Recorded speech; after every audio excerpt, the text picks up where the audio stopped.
കോൺഗ്രസ് ഭവനിലുള്ള ആന്റണി എന്ന് പറയുന്ന ആളാണ് എന്നോട് പറഞ്ഞത്, എനിക്ക് ഇവിടെ ഒരു ക്ഷേത്രമുണ്ട്, പ്രസിദ്ധമായ ക്ഷേത്രമാണ്, വന്ന് കൈയെടുത്ത് തൊഴുതാൽ വിചാരിക്കുന്ന കാര്യം സാധിക്കുമെന്ന് പറഞ്ഞു.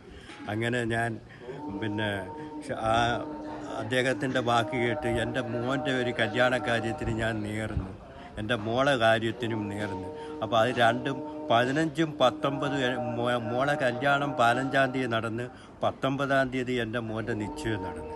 അപ്പോൾ ഈ ഭഗവാനെ കൈയെടുത്ത് ഞാൻ മനസ്സിൽ ധ്യാനിച്ചത് കൊണ്ടാണ് അത് രണ്ടും ഒരു മാസത്തിൽ തന്നെ രണ്ട് കാര്യവും നടന്ന്. അങ്ങനെ ഞാൻ ഭഗവാന്റെ മുമ്പിൽ വന്നതാണ് കൈയെടുത്ത് തൊഴാനായിട്ട്. ചേട്ടാ സ്ഥലം എവിടെയാണ്? സ്ഥലം കൊല്ലം എൻ്റെ പുളിയത്തുമുക്കിലാണ് ഞാനിപ്പോൾ താമസിക്കുന്നത്.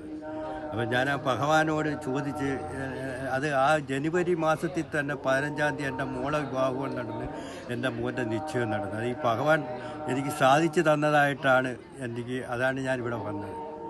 ഭഗവാനോട് ഞാൻ സമർപ്പണം ചെയ്യുന്നു.